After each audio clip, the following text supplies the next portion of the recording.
Assalamualaikum warahmatullahi wabarakatuh. Salam guru penggerak, tergerak, bergerak, menggerakkan. Perkenalkan, nama saya Eko Pratama, calon guru penggerak angkatan 11 SD Negeri 1 Rubung Buyung, Kabupaten Kota Waringin Timur, Provinsi Kalimantan Tengah. Di sini saya akan mempresentasikan diseminasi aksi nyata modul 1.4 Budaya Positif Sekolah. Semoga presentasi ini dapat bermanfaat bagi Bapak Ibu semua. Salam guru penggerak.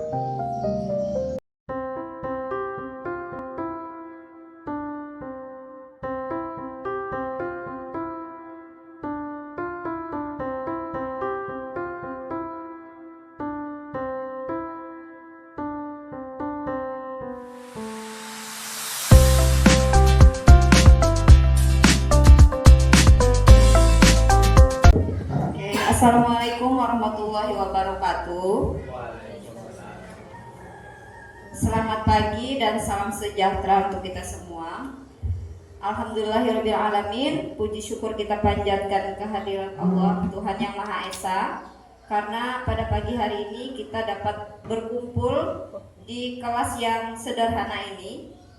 Kami ucapkan terima kasih untuk Bapak Ibu guru karena bersedia meluangkan waktunya untuk hadir pada acara kita pada pagi hari ini dengan rangkaian acara diseminasi aksi nyata modul 1.4 Budaya Positif Sekolah calon guru penggerak angkatan 11 SD Negeri 1 Rubung Buyung, Kabupaten Kota Waringin Timur, Kalimantan Tengah. Sebelumnya akan saya sampaikan susunan acaranya. Yang pertama pembukaan, yang kedua menyanyikan lagu Indonesia Raya, yang ketiga menyanyikan lagu Mars Habaring Burung, yang keempat menyanyikan lagu Mars Guru Penggerak, yang kelima sambutan kepala sekolah, yang keenam doa, dan yang terakhir yaitu acara inti dari pemateri kita yaitu Pak Eko Pratama. Sebelum kita memulai acara ini, marilah kita buka dengan membaca basmalah.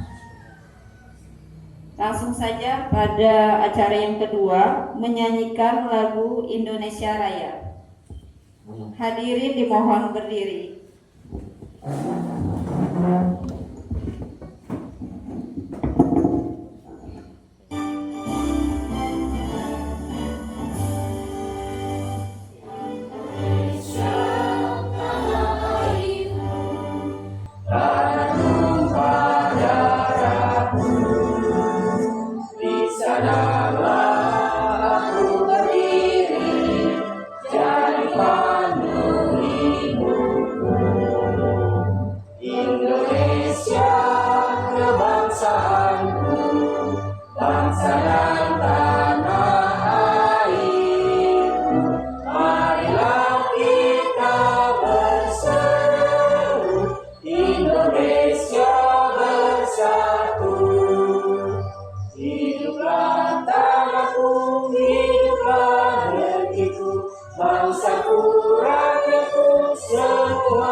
Selanjutnya itu sambutan Kepala Sekolah SDN 1 Rubung Buyung kepada Ibu Rusniwati SPD SD, kami persilakan. Selamat pagi Ibu Bapak Guru yang hadir di sini. Puji syukur kita panjatkan kepada Tuhan Yang Maha Esa bahwa pada saat ini kita bisa berkumpul dengan keadaan sehat, dan keadaan kuat dan tidak kurang suatu apapun. Yang saya hormati Ibu Kepala Sekolah SDN Baningan dan Ibu Metri dari Baningan dan Ibu Bapak Guru SDN 1 Bumbuy. Adapun kehadiran kita di sini adalah untuk mengikuti kegiatan Bapak, salah satu Bapak Guru kita, Pak Eko, dalam rangka beliau melaksanakan kegiatan yang bisa kita lihat di sini, yaitu dimensi aksi nyata modul 1.4 budaya positif sekolah SDN Negeri 1 Rubung Buyung, Kabupaten Kota Waringin Timur, Kalimantan Tengah.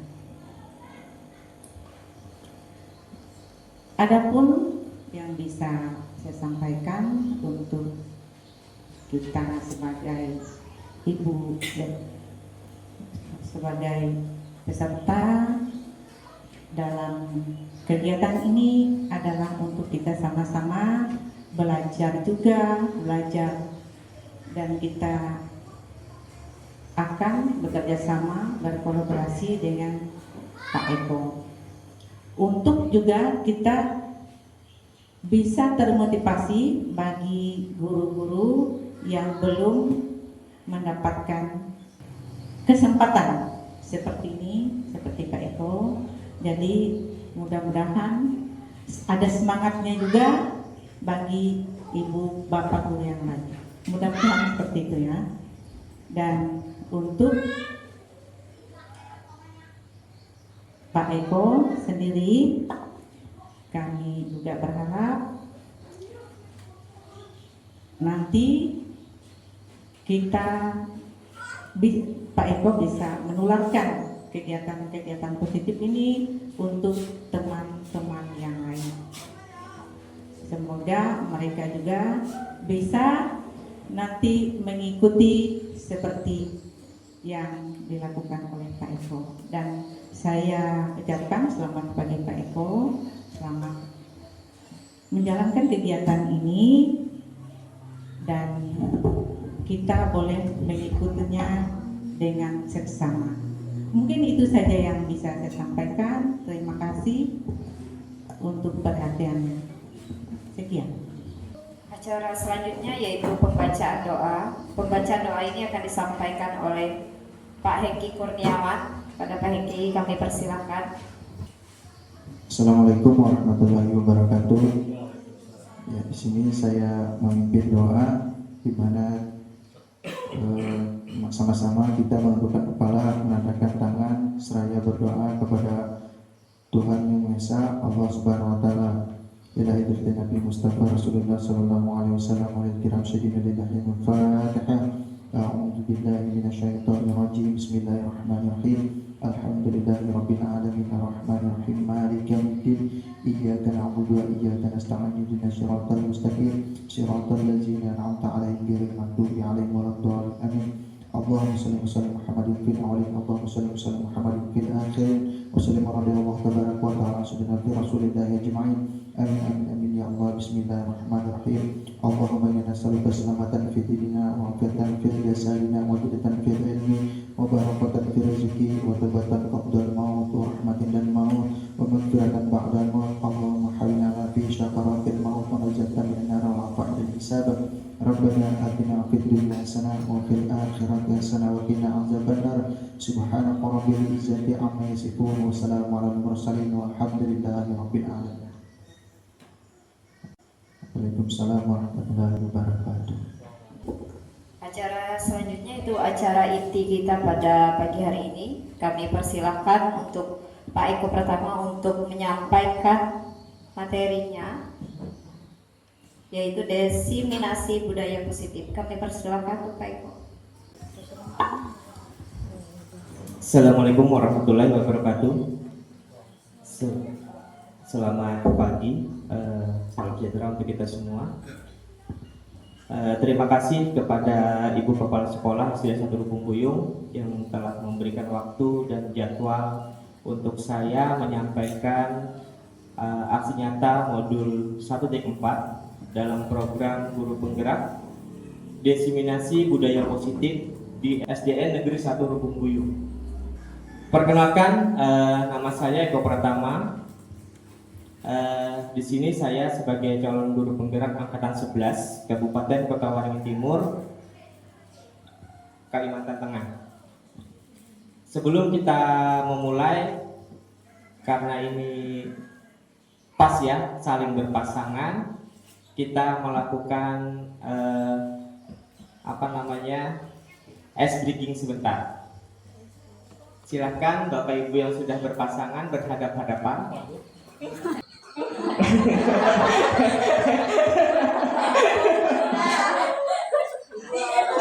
Ibu Ayu nanti sama Mbak Hengki. Oh buruk ya, buruk. Berpasang-pasangan ya.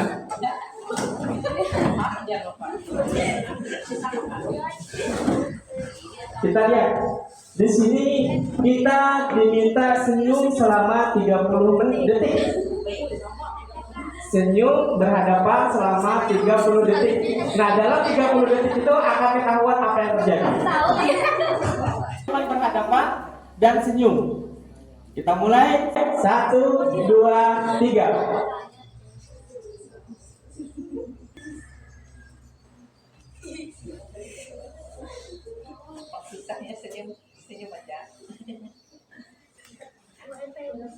Ada yang kulip-kulip matanya. Ya, terima kasih Bapak Ibu. Saya ingin tanya Bapak Ibu, apa yang dirasakan pada saat berhadapan dengan orang lain dengan jarak yang sangat dekat, dengan kita tersenyum? Apa yang bisa yang Bapak Ibu rasakan?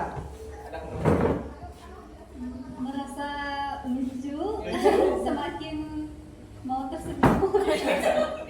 Ya, mungkin itu tujuan dari kegiatan ini, karena senyum merupakan salah satu budaya positif yang harus kita gerakkan atau kita laksanakan di sekolah kita, karena kita sudah menganut budaya positif untuk SD ini kan 5S ya. Apa Bapak Ibu? Ada yang ingat 5S?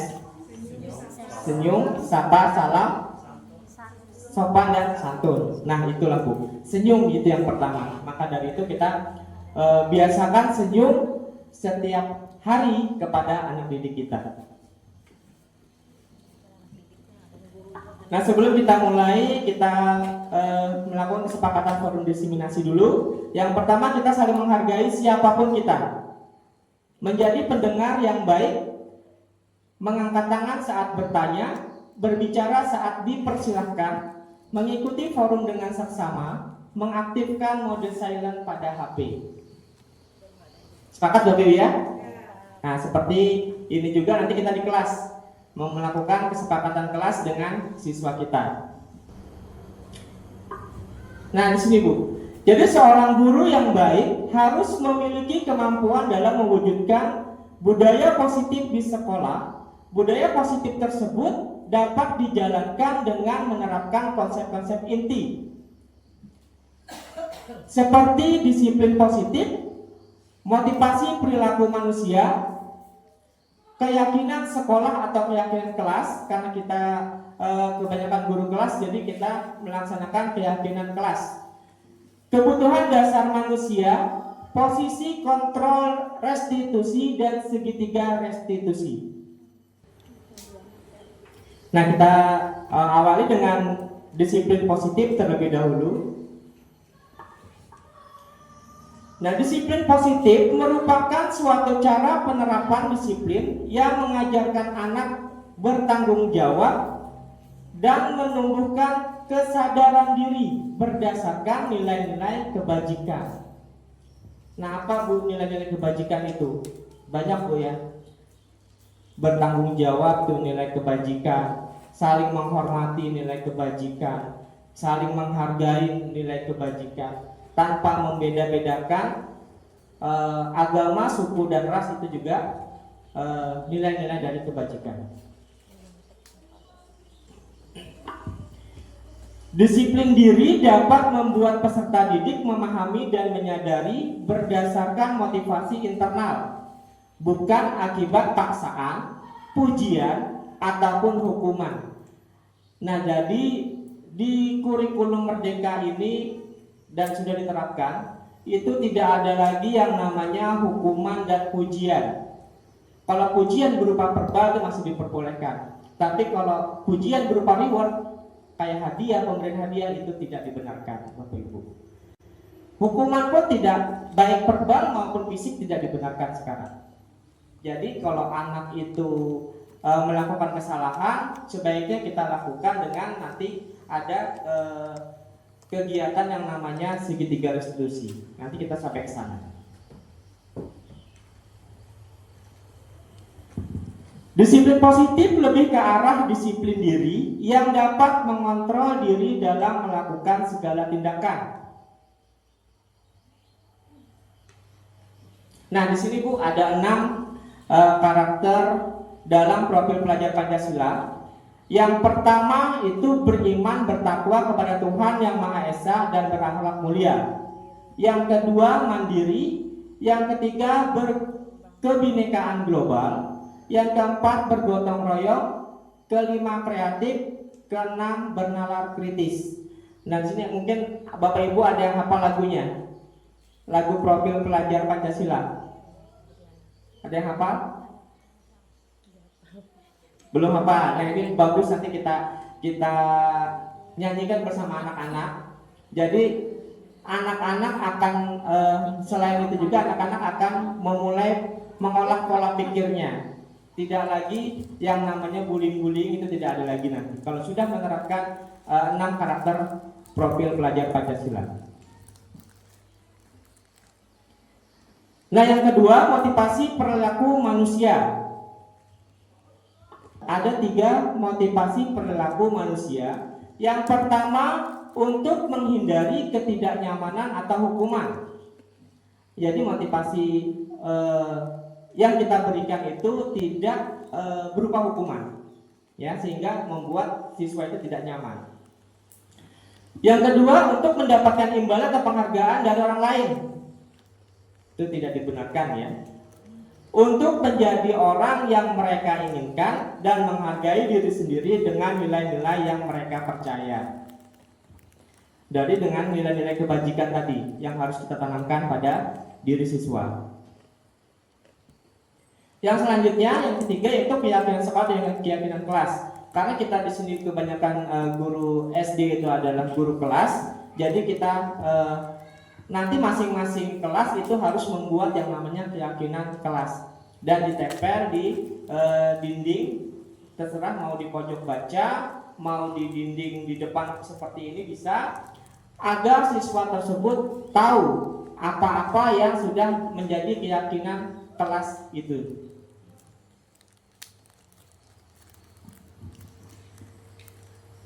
Keyakinan kelas, guru berperan dalam mewujudkan terbentuknya keyakinan sekolah atau kelas dengan adanya kesepakatan antara guru dan peserta didik.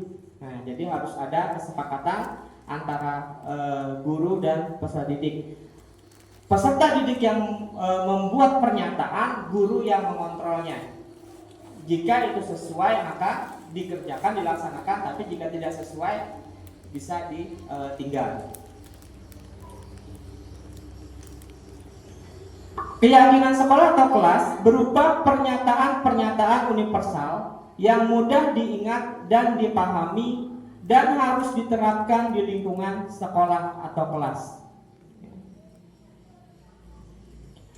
Nah, di sini saya sudah coba membuat keyakinan kelas. Jadi keyakinan kelas itu terbentuknya dari setiap anggota perlu belajar, senang, melakukan tugas, saling menghargai dan merasa aman. Selalu bersikap positif, senantiasa menjadi diri terbaik, percaya dan menghormati orang lain serta barang miliknya, senantiasa membantu. Dari itu muncullah atau terbitlah kesepakatan kelas, keyakinan kelas. Yang pertama, masuk kelas sebelum jam 7, mengerjakan PR-nya di rumah, masuk dan keluar kelas sesuai jam, berbicara sopan dan santun, baju seragam dimasukkan, menggunakan dan merawat fasilitas atau peralatan dengan baik, menyerahkan uang kas tepat waktu. Ini bagi yang kelasnya melakukan kesepakatan untuk ada uang kas. Karena kami ada uang kas, jadi saya masukkan. Piket sesuai jadwal, menjauhi rokok, HP dengan catatan siswa tidak boleh menggunakan HP apabila bermain. Tapi jika membawa HP ke sekolah bagi kelas 6 itu diperbolehkan karena saya terutama akan menerapkan aplikasi-aplikasi pembelajaran seperti Quizzes dan Google Form. Senjata tajam dan miras, meletakkan sampah pada tempatnya, menjaga kebersihan lingkungan kelas, selalu mengganti kaos olahraga dengan baju identitas setelah olahraga, berperilaku sopan dengan warga sekolah, memperhatikan penjelasan guru saat jam pelajaran, duduk di kursi dengan rapi, bermain di dalam kelas, di lapangan atau di teras kelas, menghargai orang lain yang sedang berbicara atau berpendapat. Jadi keyakinan kelas yang kami buat di kelas 6 itu nilai kebajikan yang kami ambil yaitu menghormati dan bekerja sama. Jadi kami meyakini bahwa sangat penting untuk menghormati semua orang dan barang milik orang lain. Dan kami meyakini bahwa sangat penting untuk mengerjakan segala pekerjaan atau mengikuti kegiatan yang telah ditugaskan baik dari sekolah maupun dari wali kelas. Nah, kita ice breaking lagi Bapak Ibu. Apa kira-kira ice breakingnya? Kita main tebak-tebakan aja Bapak Ibu ya. Saya punya, nanti Bapak Ibu ikutin kata-kata saya. Kalau saya bilang 1, berarti Bapak Ibu bilang 1. Sekarang saya mulai. Bola, bola, bola, bola, tendang, tendang, tendang, tendang. Silakan Bapak Ibu ikuti. Bola, bola, bola, bola, tendang, tendang, tendang. Tendang, tendang, tendang, tendang, bola, bola, bola, bola.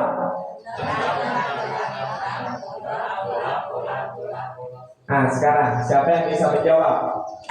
Berapa bola? 5 bola. Kurang tepat. Ada? 6 bola. Kurang tepat. Ada? 7 bola. 7 bola. Kurang tepat. Dulunya ikuti kata-kata saya. Apa? Iya. Berapa bola? Iya kan? Dulunya ikuti kata-kata saya. Tadi kan Bapak Ibu mengikuti kata-kata saya. Bola, bola, bola, bola. Nah, Bapak Ibu ikuti kan? Nah, jadi saya membuat pernyataan berapa bola. Ya, gitu Bu ya. Itu bisa buat permainan di kelas. Jadi anak berpikir. Jadi anak harus fokus dalam menyimak apa yang disampaikan gurunya. Jadi selain itu juga siswa dapat berpikir dengan baik. Itu ya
Nah, kita lanjutkan Bapak Ibu ya. Yang selanjutnya ialah kebutuhan dasar manusia. Nah, di sini ada pernyataan, ketika seorang murid melakukan suatu perbuatan yang bertentangan dengan nilai-nilai kebajikan atau melanggar peraturan, hal ini sebenarnya dikarenakan mereka gagal memenuhi kebutuhan dasar mereka. Setuju Bapak Ibu? Setuju atau tidak? Jadi ketika seorang murid melakukan suatu perbuatan yang bertentangan dengan nilai kebajikan, itu dikarenakan mereka gagal memenuhi kebutuhan dasar mereka. Kalau saya setuju Bapak Ibu. Karena hal-hal atau perbuatan-perbuatan dilakukan oleh peserta didik kita itu akan dilakukan mereka apabila kebutuhan dasar mereka baik di rumah ataupun di sekolah tidak terpenuhi. Nanti ada kita kasusnya Bapak Ibu. Nah, di sini jadi kebutuhan dasar manusia itu ada 5. Yang pertama, bertahan hidup. Yang kedua, kasih sayang dan rasa diterima. Yang ketiga, penguasaan. Yang keempat, kebebasan. Dan yang kelima, kesenangan. Nah Bu, ini yang saya bilang ada studi kasus. Kita bisa baca bersama. Ibu Zulaikha, guru wali kelas 6, sedang bingung menghadapi ulah salah satu peserta didik di kelasnya yang bernama Tommy. Beberapa anak telah mengeluhkan Tommy yang seringkali meminta bekal makan siang mereka dengan paksa. Jika Anda menghadapi situasi seperti itu, seperti Ibu Zulaikha, apa yang akan Anda lakukan? Menurut Anda, kira-kira apa alasan Tommy ya, melakukan hal itu? Ada yang bisa memberikan alasannya Bapak Ibu?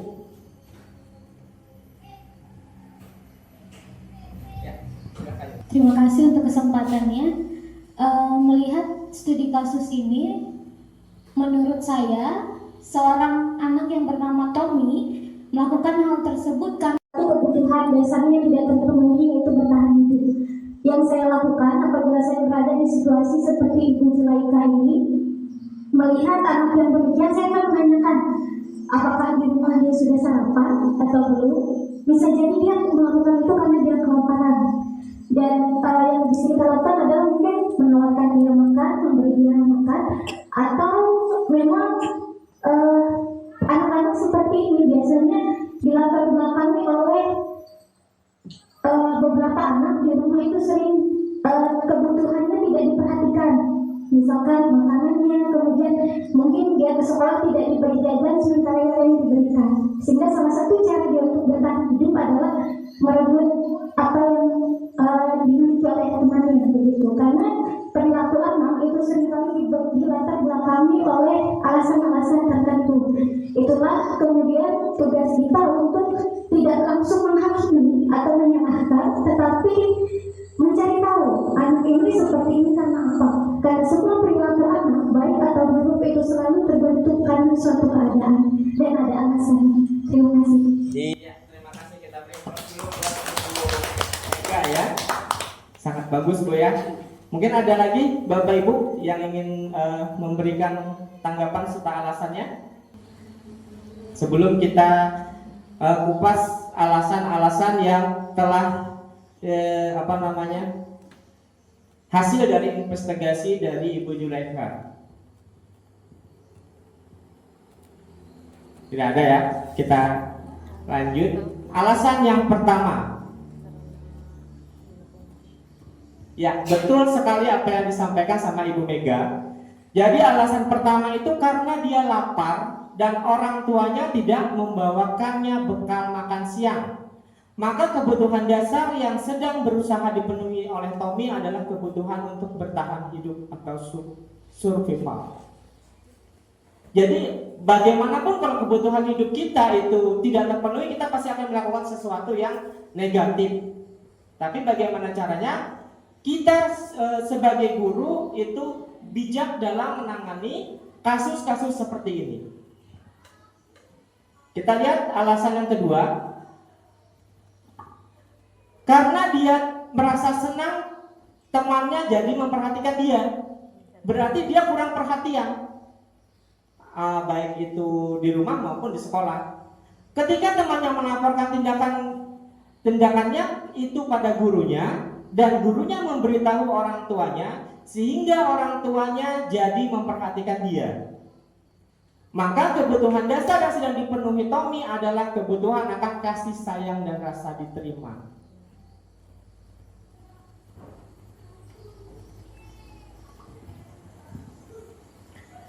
Alasan Tommy yang ketiga, karena temannya jadi takut dengan dia dan menuruti keinginannya, maka sebetulnya Tommy sedang berusaha memenuhi kebutuhan dasar akan kekuasaan.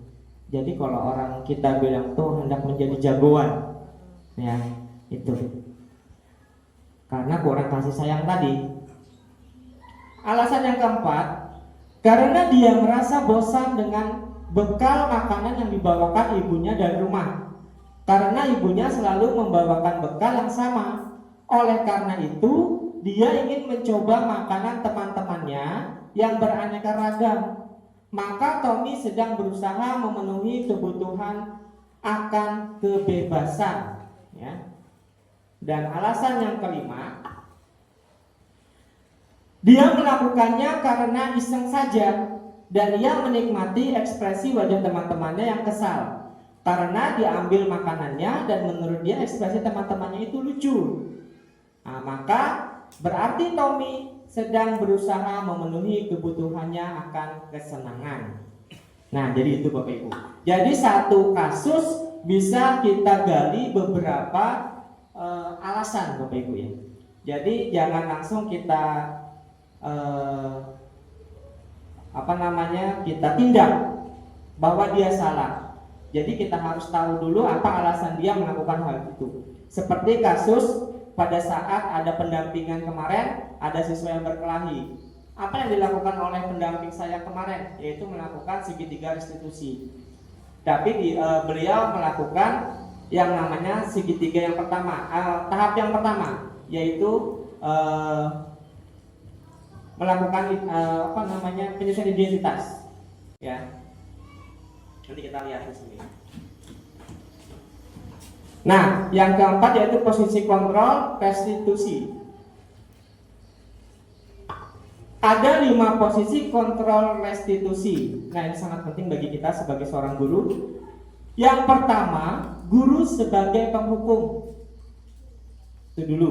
Sekarang tidak diperbolehkan.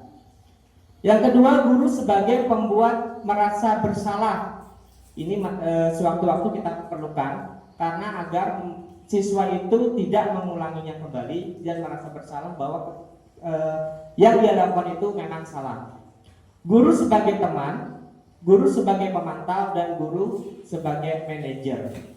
Nah, sebagai seorang guru, kita harus memiliki sikap atau peran yang kelima, yaitu guru sebagai manajer, di mana manajer itu kita sesuaikan lagi dengan semboyan Ki Hajar Dewantara, yaitu ing ngarso sung tulodo ing madya mangun karso, di mana seorang guru kadang-kadang ada di depan, di tengah, dan di belakang.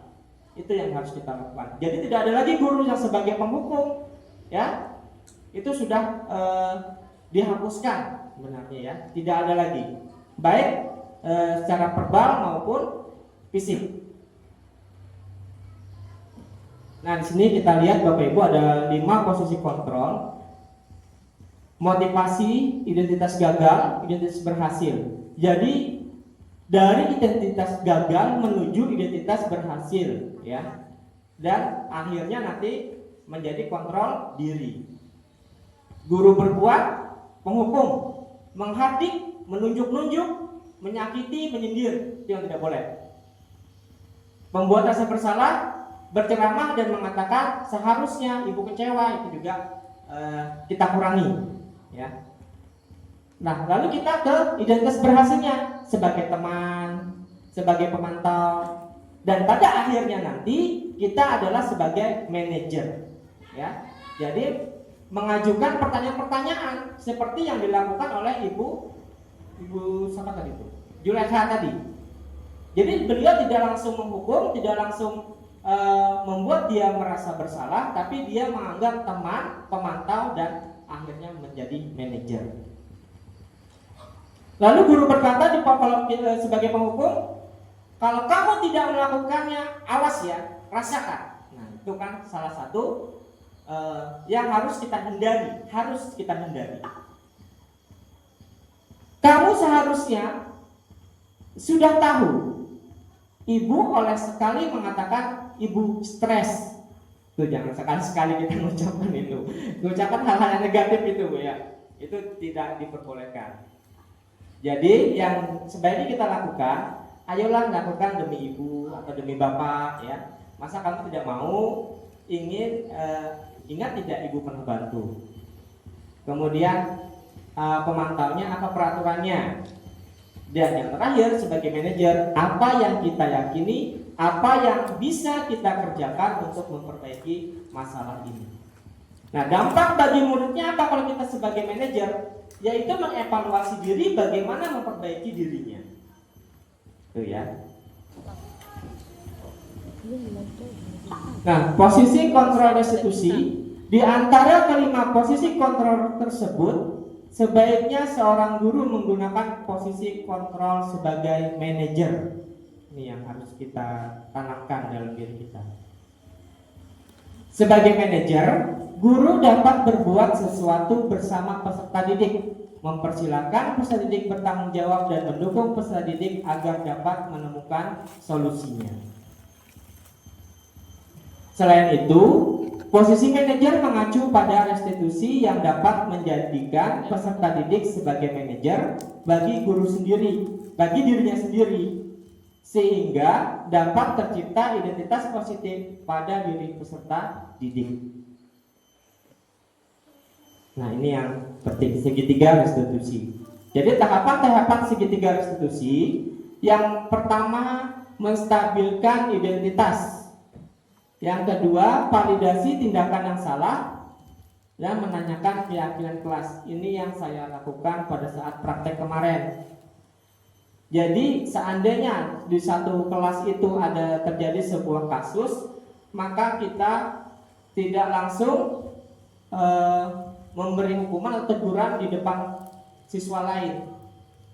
Tapi kita bisa memanggil ke kantor, kita stabilkan dulu apa identitasnya, lalu kita validasi dan menanyakan keyakinan kelas apa yang sudah disepakati. Nah, di sini kita lihat menstabilkan identitas dilakukan berdasarkan prinsip bahwa membuat kesalahan adalah bagian dari proses pembelajaran yang nantinya akan menggeser identitas gagal ke arah identitas sukses atau berhasil. Jadi menstabilkan identitas itu yang pertama, berbuat salah itu hal yang manusiawi. Tidak ada manusia yang sempurna. Itu yang kita katakan pada saat kita melakukan menstabilkan identitas pada siswa. Kita pasti bisa menyelesaikan permasalahan ini. Bapak atau ibu tidak tertarik dengan untuk mencari tahu siapa yang benar, siapa yang salah. Tapi bapak ibu lebih tertarik untuk menyelesaikan masalah. Kalau kamu menyalahkan dirimu sendiri terus menerus, apakah kamu bersikap baik pada dirimu sendiri? Jadi ini yang harus kita lakukan. Jadi tidak ada lagi pada saat siswa itu melakukan kesalahan langsung kita marahin di situ atau kita tegur di situ. Tapi jika itu kesalahannya masih ringan, bisa kita face to face saja atau berdua. Tapi jika sudah berat, kita panggil ke kantor atau ke ruang konseling.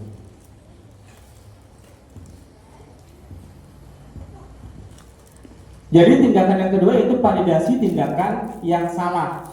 Validasi tindakan yang salah dilakukan berdasarkan prinsip bahwa setiap perilaku berupaya memenuhi suatu kebutuhan tertentu, sehingga guru atau orang tua akan bergeser dari pemikiran stimulus respon menjadi proaktif, serta akan lebih mengenali dan mengakui kebutuhan peserta didik atau anaknya.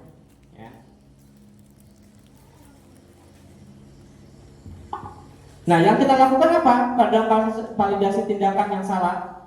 Yang pertama, kamu pasti punya alasan mengapa melakukannya. Apa yang penting bagi kamu? Kamu boleh tetap berusaha menjaga sikap itu, tapi tambahkan sikap yang lain atau yang baru. Maukah kamu belajar cara lain untuk mendapatkan yang kamu butuhkan tanpa harus memukul atau menghukum?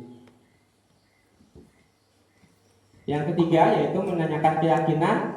Nah, dari segitiga restitusi disinilah puncak bahwa siswa atau peserta didik kita harus memiliki keyakinan untuk melakukan perubahan. Jadi menanyakan keyakinan dilakukan dengan memberi pertanyaan-pertanyaan bermakna kepada peserta didik atau anak untuk memunculkan motivasi secara intrinsik sehingga mampu mengaitkan keyakinannya dengan tindakan yang salah. Yang pertanyaan yang kita ajukan, apa nilai yang kita percaya di sekolah kita? Nilai-nilai apa yang telah kita sepakati? Kelas yang ideal itu seperti apa sih? Kamu ingin jadi anak seperti apa? Apa yang kamu rasakan ketika kamu melakukan itu? Kamu menjadi orang yang seperti apa? Nah, Bapak Ibu, mungkin itu yang bisa saya sampaikan dari budaya positif di sekolah kita. Itu nanti terciptalah yang namanya keyakinan kelas kita, sehingga pada akhirnya kita akan berperilaku atau mempunyai perilaku tidak sebagai guru penghukum, tapi sebagai guru yang memberikan atau melakukan menyikapi sebuah masalah itu dengan segitiga restitusi. Mungkin ini yang bisa saya sampaikan. Apakah Bapak Ibu ada pertanyaan? Dipersilakan. Oke, terima kasih atas kesempatan yang diberikan. Tadi pada slide keyakinan kelas ada di situ, saya baca, ya Pak. Apakah, pertanyaannya simpel sekali, apakah beda antara keyakinan kelas dengan peraturan kelas? Padahal itu kan sama secara komposisinya dari satu. Punya saya seperti itu, peraturan kelas. Apakah apa bedanya keyakinan kelas dengan peraturan kelas? Itu aja sih Pak. Terima kasih. Ya, terima kasih Ibu Ayu atas pertanyaannya. Jadi sebenarnya peraturan kelas itu dengan keyakinan kelas itu berbeda. Kenapa jadi saya berbeda? Peraturan kelas itu merupakan larangan. Tapi kalau keyakinan kelas itu merupakan pernyataan positif. Tapi lahirnya keyakinan kelas ini dari peraturan kelas. Contoh, peraturan kelas kita tidak boleh nih. Ini termasuk keyakinan kelas. Karena kalimatnya kalimat positif. Tapi kalau kalimatnya negatif, dilarang membuang sampah sembarangan. Itu peraturan kelas. Tapi kalau keyakinan kelasnya, buanglah sampah pada tempatnya. Itu yang membedakan. Jadi peraturan kelas menghasilkan keyakinan kelas. Jadi jelas antara peraturan kelas dengan keyakinan kelas itu berbeda. Bagaimana Ibu?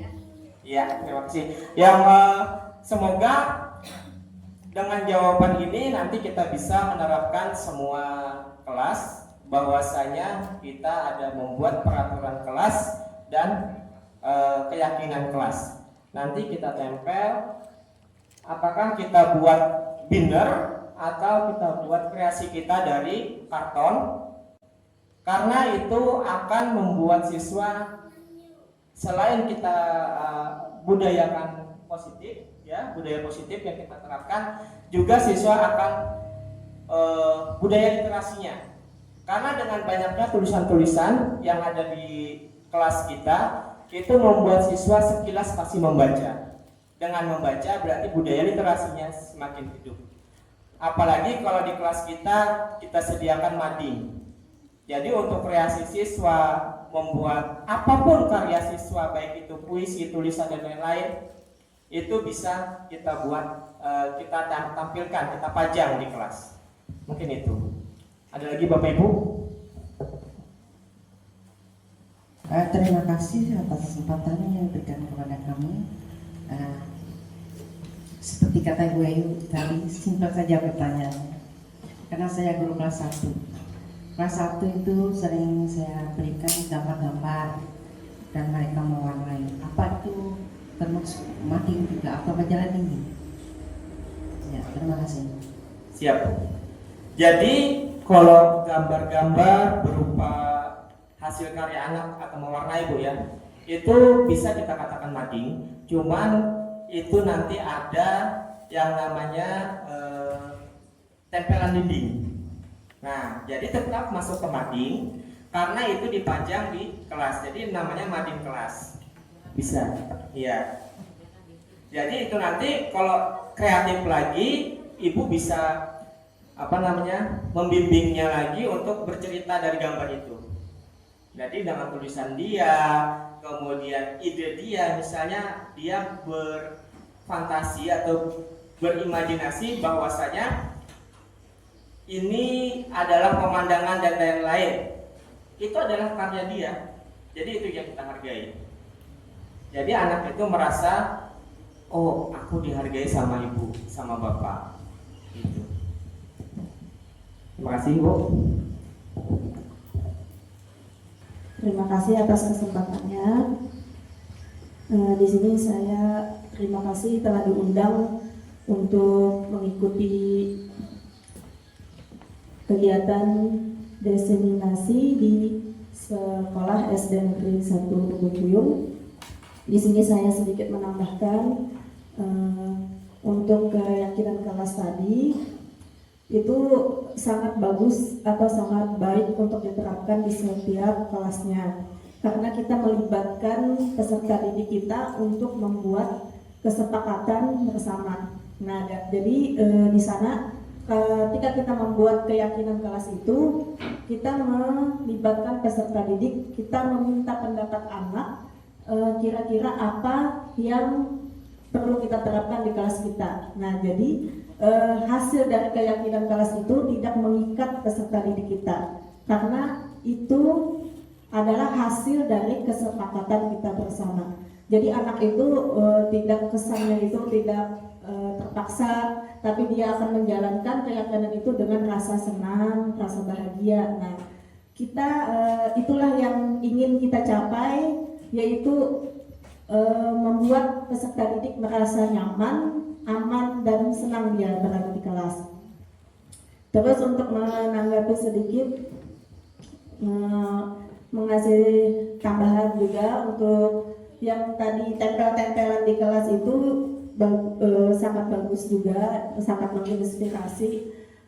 Kami di sekolah kami pun kami terapkan begitu. Di setiap kelasnya itu kami membuat tempelan atau misalnya yang seperti di belakang ini kami khususkan untuk hasil karya anak, baik dia hasil mewarna, apapun yang dihasilkan oleh peserta didik kita bisa kita tampilkan di kelas sehingga dia merasa bangga dan merasa dihargai. Jadi peserta didik itu menjadi tambah semangat untuk membuatnya lagi gitu. Nah, jadi saya sangat berterima kasih mengingatkan kembali atau membuat keyakinan kelas itu di sekolah, dan alhamdulillah untuk sekolah kami sudah membuat semua. Oke, terima kasih.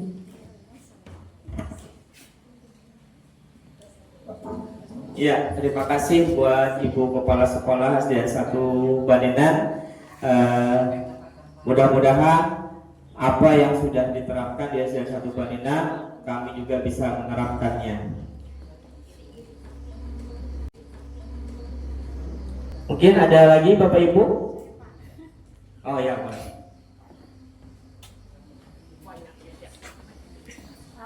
Terima kasih. Di sini saya ingin menanyakan tentang keyakinan kelas, Pak. Apakah di sini ada rumusnya? Misalnya bisa beda antara kelas 4 kelas 6. Apakah langkah-langkah untuk membuat keyakinan kelas itu kita gurunya yang bersangkutan atau masing-masing guru wali kelasnya? Oh iya. Ya. Terima kasih Bu Dian. Ya, rumus-rumusnya atau ada langkah-langkahnya Oh iya. dalam membuat keyakinan kelas masing-masing dari desain kelas 1, kelas 2, kelas 3, kelas 4, kelas 5 sampai kelas 6. Oh, iya. Seperti itu pertanyaan saya. Terima kasih. Ya, siap. Terima kasih Bu Diana atas pertanyaannya.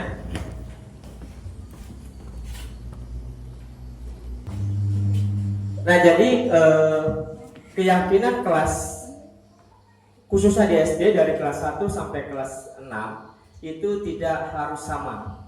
Tapi apa yang ibu sepakati dengan siswa itulah yang diterapkan. Jadi contohnya seperti punya saya ini belum tentu bisa dilaksanakan di kelas lain. Nah, jadi sesuaikan dengan apa yang sudah diyakini antara ibu dengan siswa atau peserta didik, yang peserta didik itu bisa melaksanakannya dengan tidak terpaksa atau happy.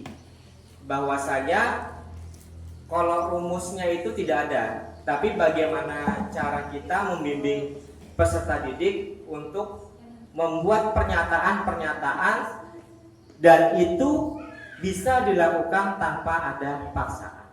Mungkin itu Bu. Ya, terima kasih Bu. Mungkin ada lagi Bapak Ibu. Terima kasih untuk kesempatan yang diberikan. Saya tertarik dengan slide yang pertama, kalau tidak salah tentang disiplin positif.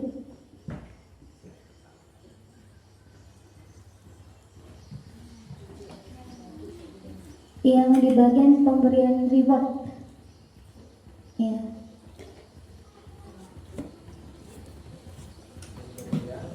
Reward.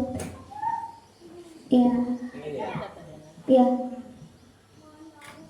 Ya, baik, bagian yang ingin saya tanyakan adalah kebetulan saya juga bukan orang yang dari latar belakang pendidikan dan saya menyadari ada banyak yang belum saya ketahui tentang dunia pendidikan, termasuk tentang bagaimana menghadapi anak didik.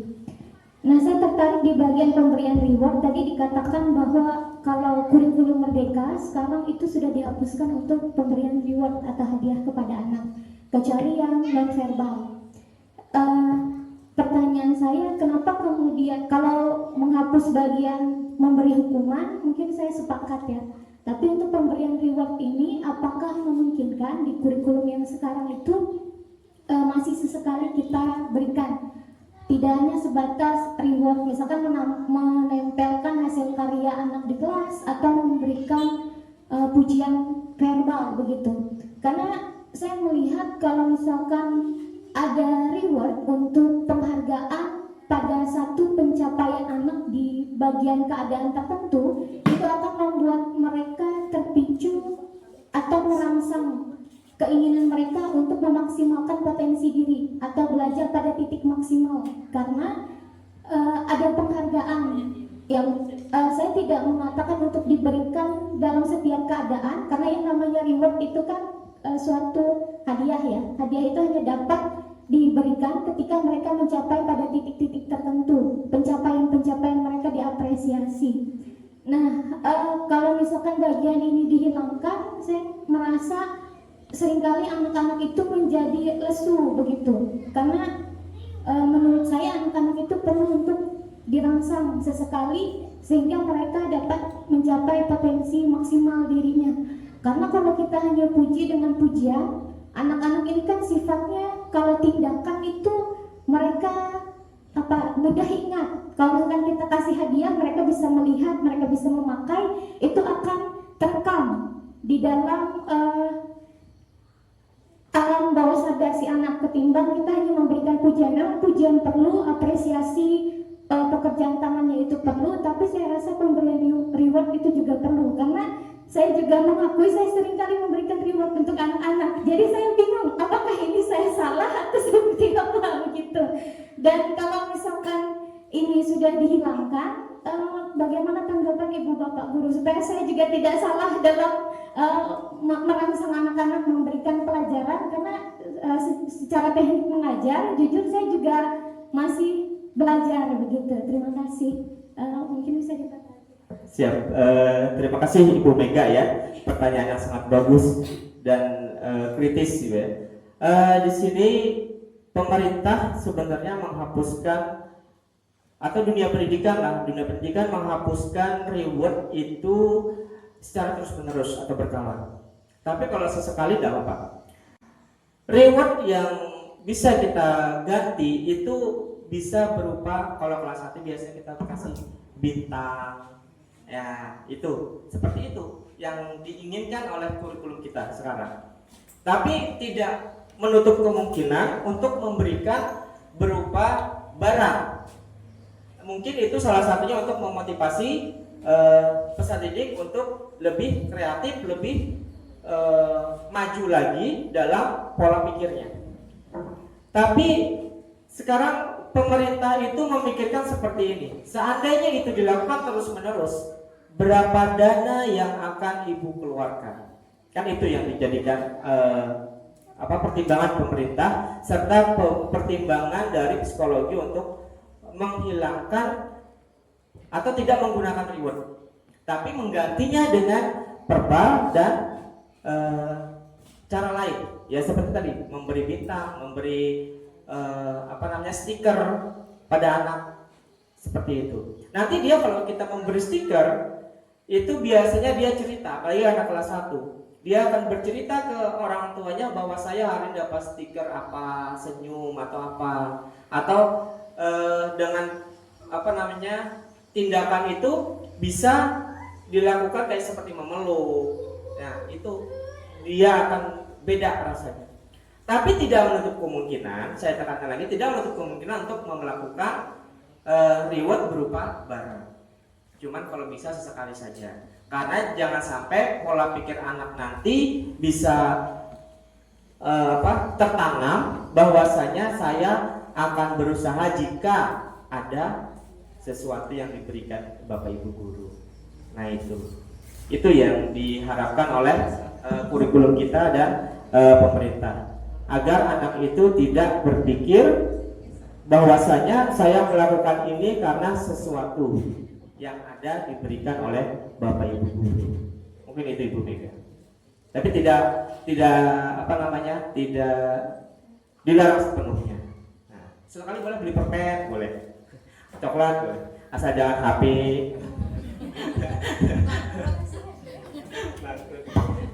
Belum bagus? Oh bisa. Ya, terima kasih kepada Pak Eko diberikan kesempatan kepada saya untuk memberikan pertanyaan. Nah, jadi begini pertanyaannya, tadi seperti yang sudah saya simak, penerapan budaya positif dari 5S, profil pelajar Pancasila, kebutuhan dasar manusia, dan segitiga restitusi. Nah, tadi saya lihat pada slide segitiga restitusi itu tadi ada 3 tahapan. Nah, di sini yang jadi pertanyaan tuh kira-kira apa saja sih ketiga dari segitiga itu? Karena kan segitiga ini memiliki 3 sudut yang berbeda. Apa sih perbedaannya dalam yang segitiga restitusi? Karena seperti yang tadi kan restitusi itu yang pertama tadi kan tahapannya menstabilkan identitas, yang kedua validasi tidak masalah, dan menanyakan keyakinan. Nah, di sini saya masih bingung, kira-kira apa sih yang segitiga itu? Segitiga yang dimaksud dengan segitiga restitusi. Yang demikian bisa saya tanyakan agar dapat memahami lebih jauh lagi. Siap, terima kasih Bapak Gus atas pertanyaannya. Ini pertanyaan yang sangat luar biasa juga ya.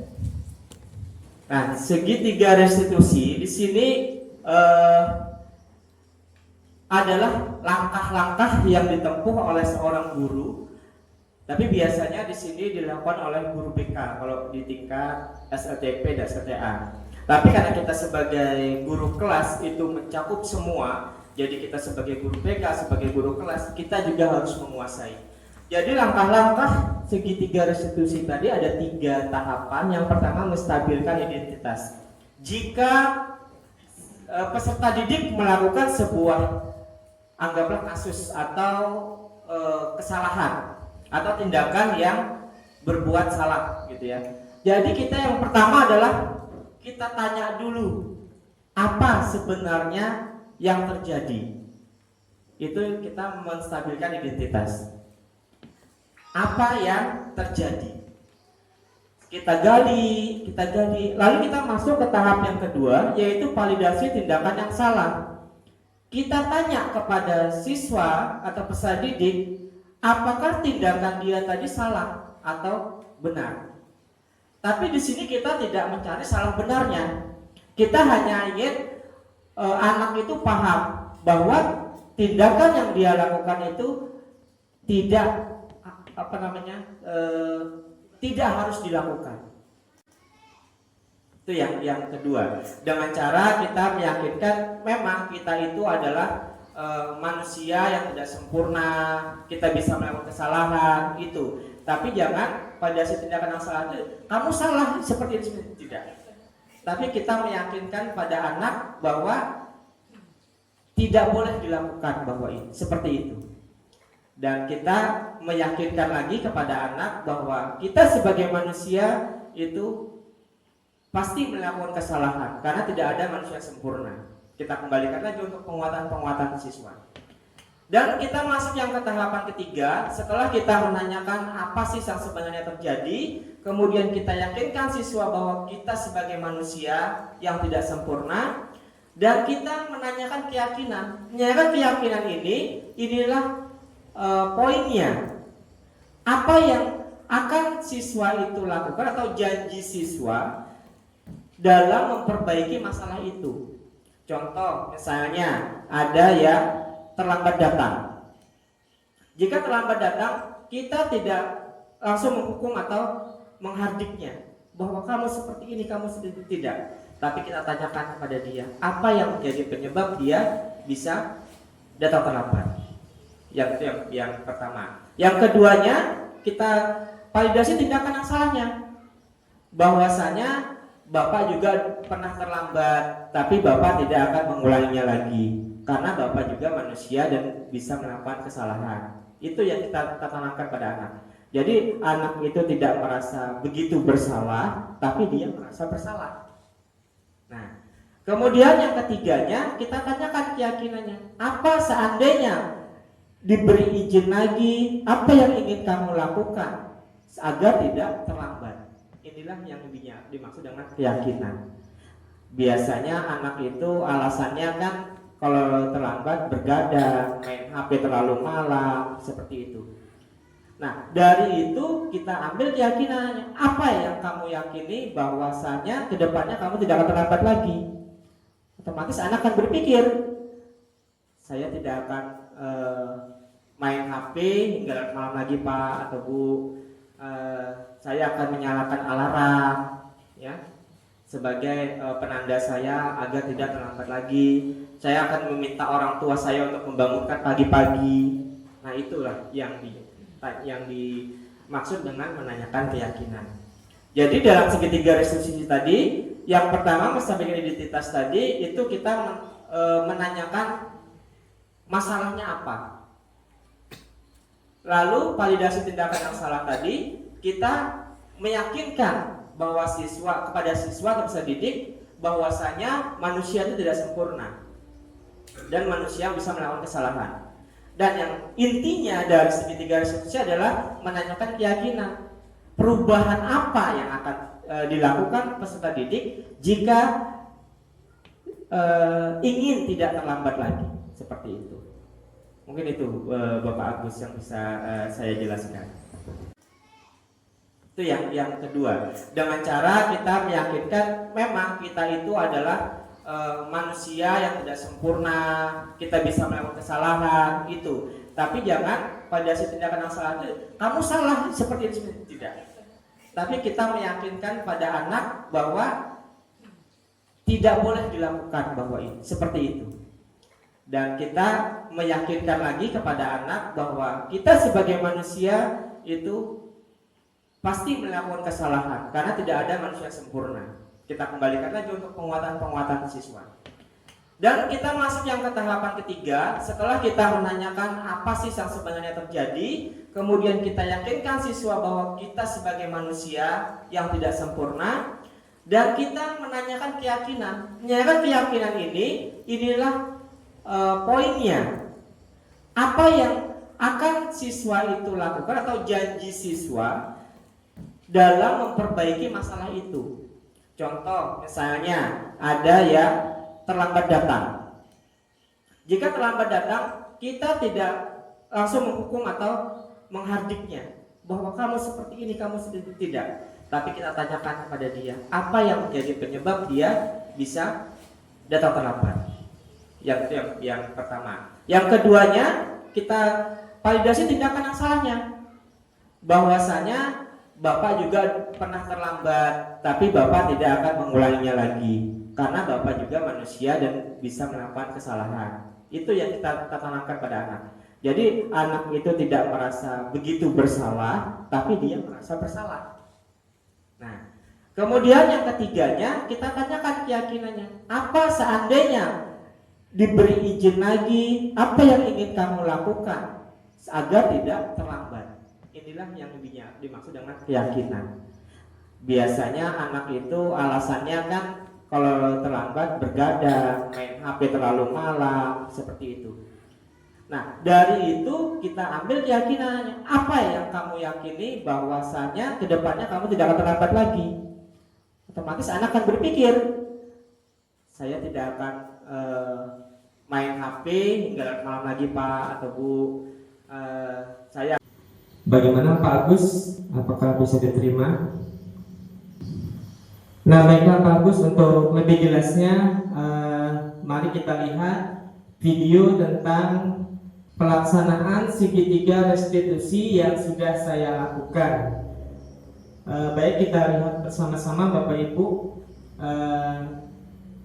videonya.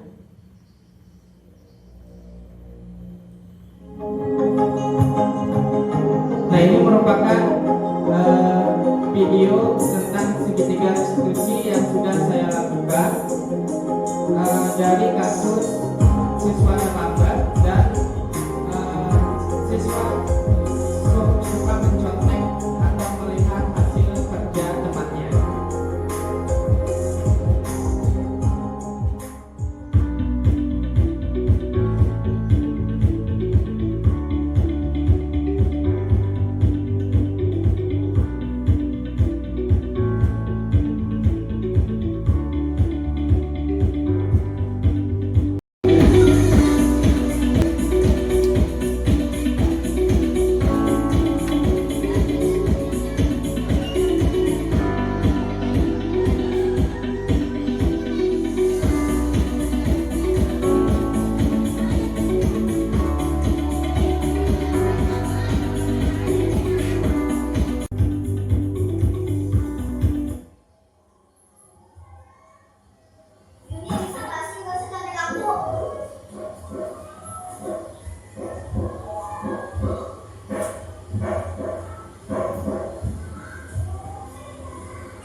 Nah, ini kasus satu di mana ada siswa yang suka mencontek pekerjaan temannya.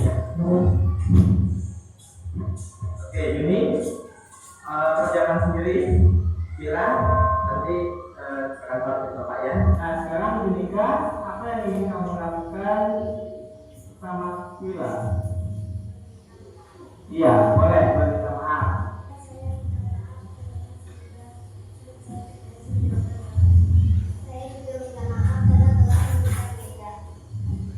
Nah, sekarang kalau sama-sama sudah minta maaf, silakan bersalaman.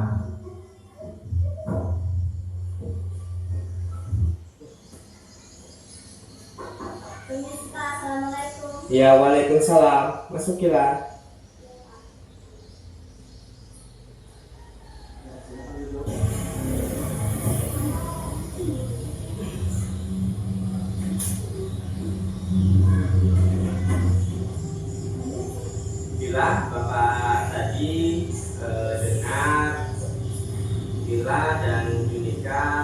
ribut di kelas pada saat pembelajaran? Kalau boleh Bapak tahu kenapa? Oh, mencontek gitu ya. Ya wajarlah kalau Wila marah dan kesal. Jika Bapak ada di posisi Wila, Bapak juga akan berbuat hal yang sama, ya. Nah, lalu apa yang Wila lakukan terhadap Yunika?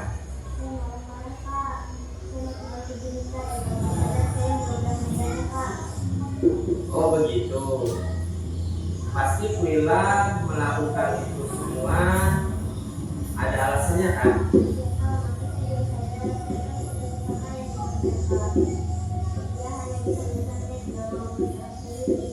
Ya wajarlah kalau Wila merasa marah, kemudian Wila merasa kesal ya, karena tidak rela pekerjaan Wila dicontoh atau dicontek begitu saja oleh Yunika.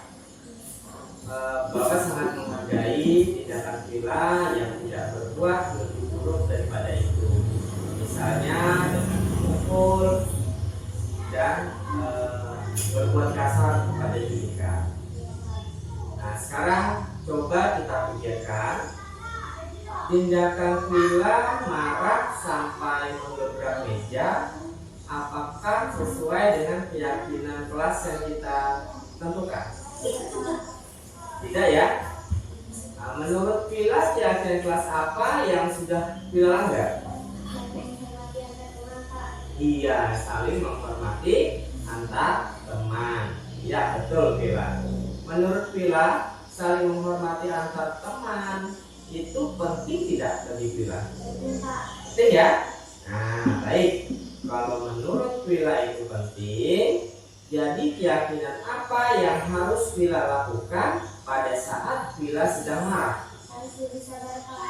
Harus lebih sabar, harus bisa menahan emosi ya. Nah, Wila bersedia memperbaiki masalah ini? Bersedia ya. Apa yang akan Wila lakukan untuk memperbaiki masalah ini? Saya harus lebih bersabar dan menahan amarah saya. Kalau ada teman yang mencontek, saya akan melaporkan kepada Bapak Wali kelas atau Ibu mata pelajaran Pak, tanpa harus menggunakan kekerasan bahkan sampai marah serta emosi. Selain itu juga, saya berjanji akan mengajarkan kepada teman jika ada pelajaran yang kurang dimengerti oleh teman tersebut. Iya, tepat sekali tindakan Wila. Tetap semangat ya. Nah sekarang Wila sudah berjanji ingin memperbaikinya. Kemudian Wila sudah mempunyai kesepakatan bagaimana cara untuk memperbaikinya. Sekarang Wila silakan ke kelas melanjutkan pembelajaran berikutnya. Ya sama-sama. Waalaikumsalam warahmatullahi wabarakatuh. Assalamualaikum warahmatullahi wabarakatuh. Perkenalkan, nama saya Mei dari kelas 6. Saya senang sekali diajak diskusi dengan Bapak Eko Pratama untuk dapat mengendalikan diri dari amarah karena perilaku teman sekelas saya. Saya harus banyak belajar bersabar dan dapat menghormati teman-teman saya. Terima kasih Bapak Eko Pratama. Oke.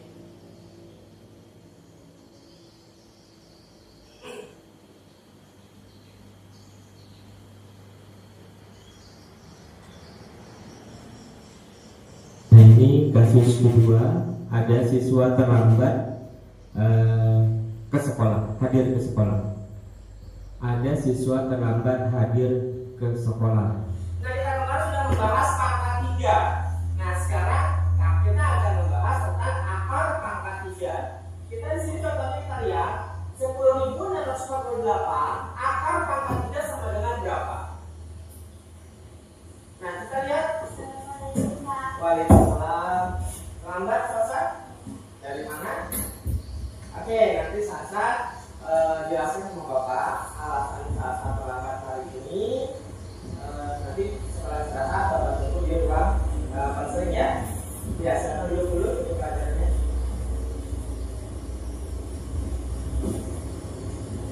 Nah, Bapak ulang.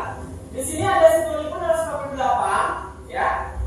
Kita lihat angka 10.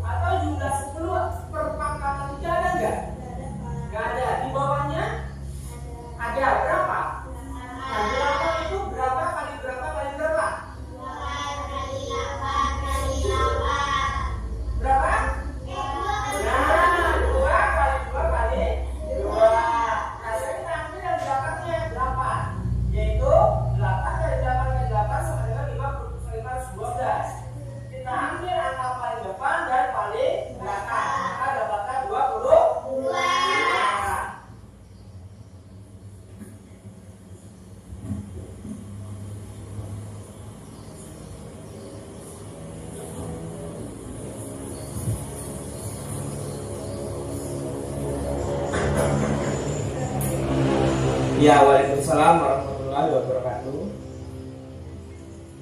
Ya, silakan dulu.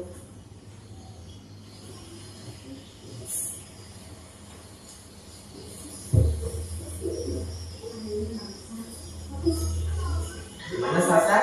Jajannya sudah? Istirahatnya sudah? Main-mainnya? Iya, alhamdulillah ya. Pasti Salsa sudah tahu mengapa Bapak panggil Salsa ke ruangan Masri. Tahu ya? Iya. Kenapa?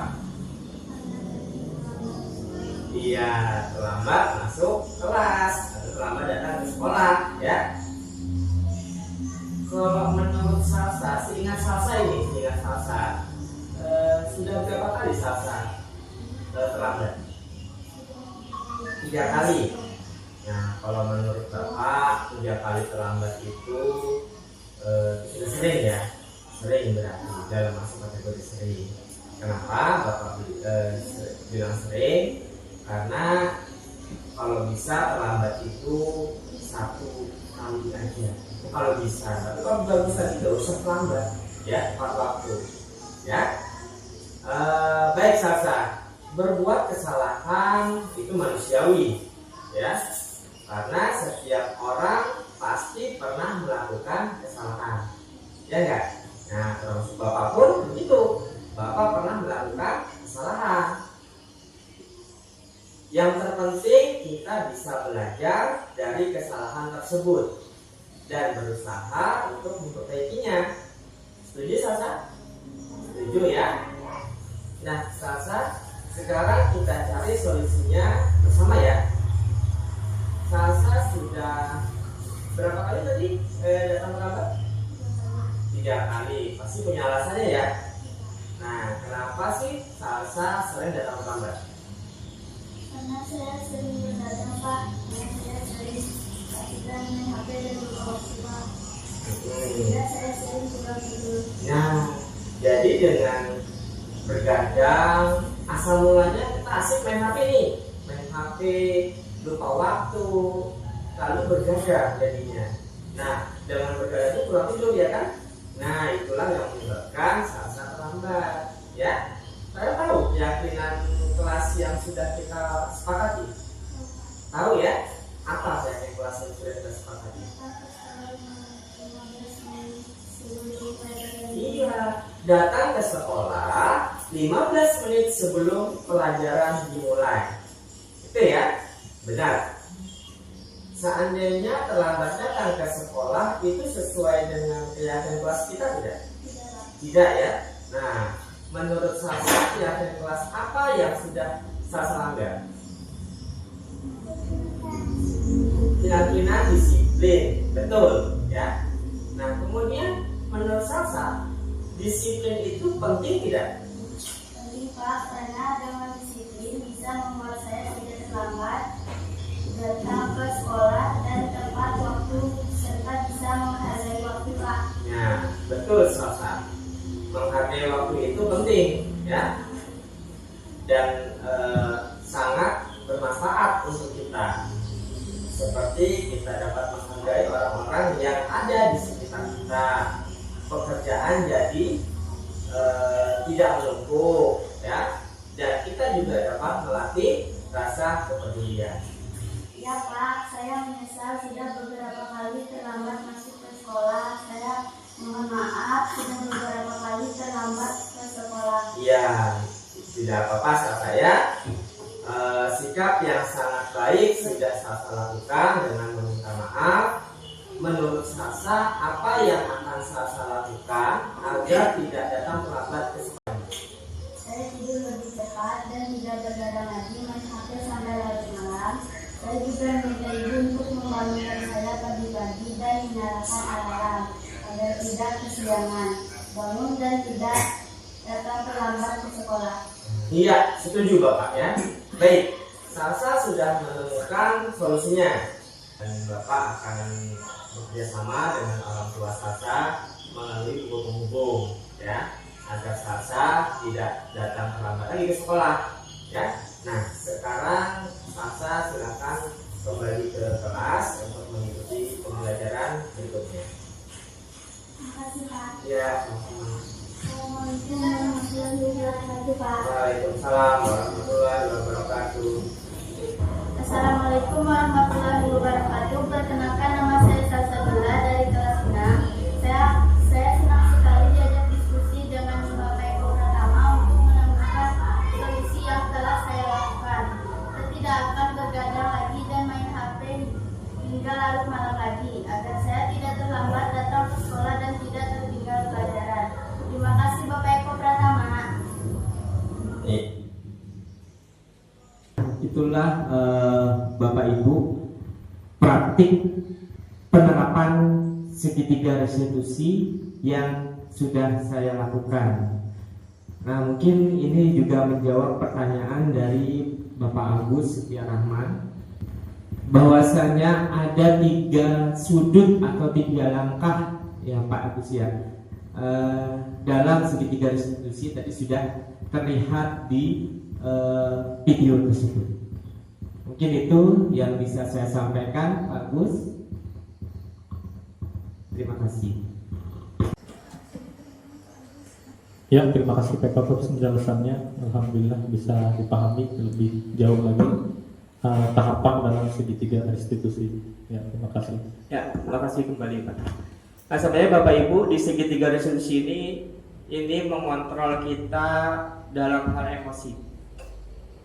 Soalnya ini sudah bukan sudah ya, saya mencoba menerapkannya, dan memang dulu saya sedikit temperamen lah sama anak.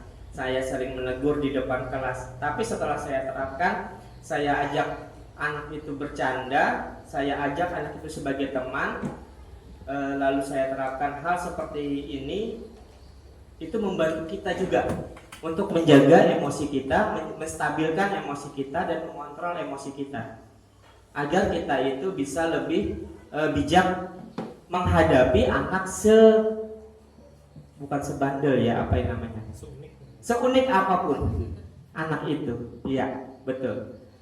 Jadi anak itu bermacam-macam, unik, betul unik ya. Jadi kita bisa menyikapinya. Mungkin itu Pak Agus. Ada lagi? Terima kasih atas waktunya. Di sini saya mau menanyakan tentang posisi kontrol restitusi tadinya. Ada 5. Ada guru sebagai penghukum, guru sebagai pembuat merasa bersalah, guru sebagai teman, guru sebagai pemantau, guru sebagai manajer. Tadi ditekankan kita harus menjadi guru yang sebagai manajer. Yang ingin saya tanyakan, seperti apa kita, misal contohnya saja, contoh kami seperti apa kita itu sebagai manajer, langkah-langkah apa yang kita mampu sehingga kita nanti bisa mencapai sebagai seorang guru yang seperti manajer. Kira itu saja pertanyaan saya. Terima kasih. Ya, terima kasih kepada Ibu Saliati atas pertanyaannya. Dan ini pertanyaan sangat sangat penting ya, harus kita miliki sebagai guru, seorang guru. Jadi pernyataan mengapa kita harus sebagai manajer.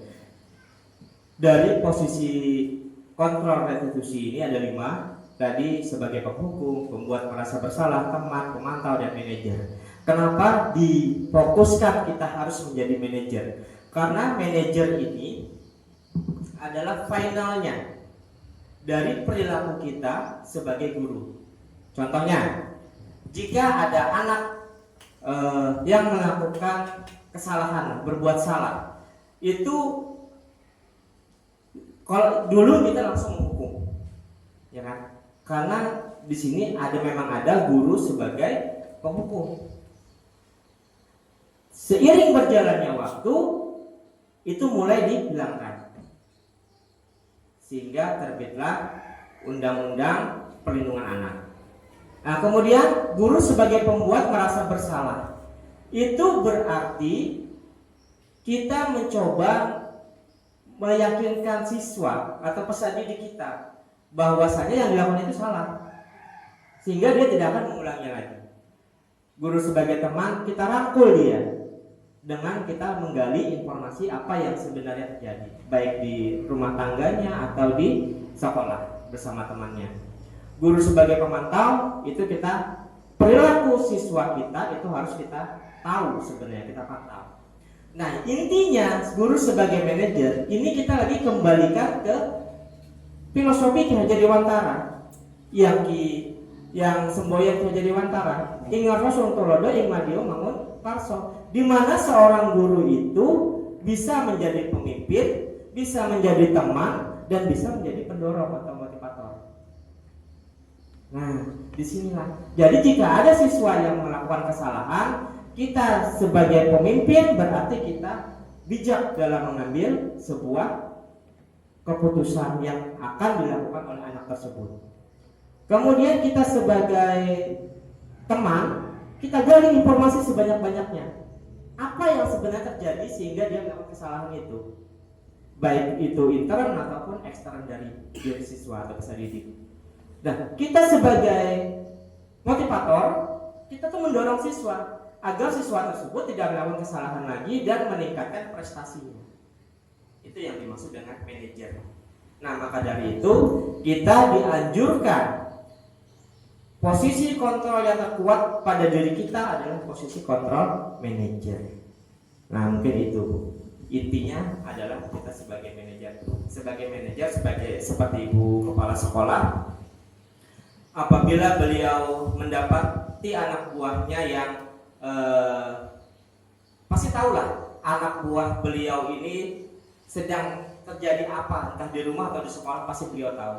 Nah, mungkin itu yang dilakukan ibu kepala sekolah, bahwasanya sebenarnya ibu kepala sekolah sudah melakukan yang namanya segitiga restitusi, tapi tidak disadari. Mungkin itu Bu ya. Melakukan pendekatan-pendekatan itu sudah dilakukan. Mungkin itu Bu. Terima kasih atas jawaban. Iya. Sudah cukup memahami. Iya, makasih banyak Bu.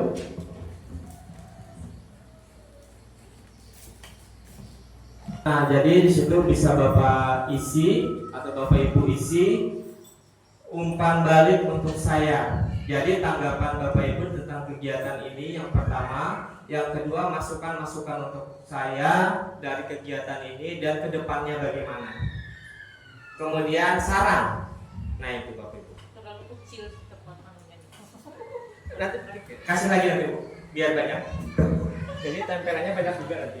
Kalau kami itu posisi Besar. Nggak boleh saya satu.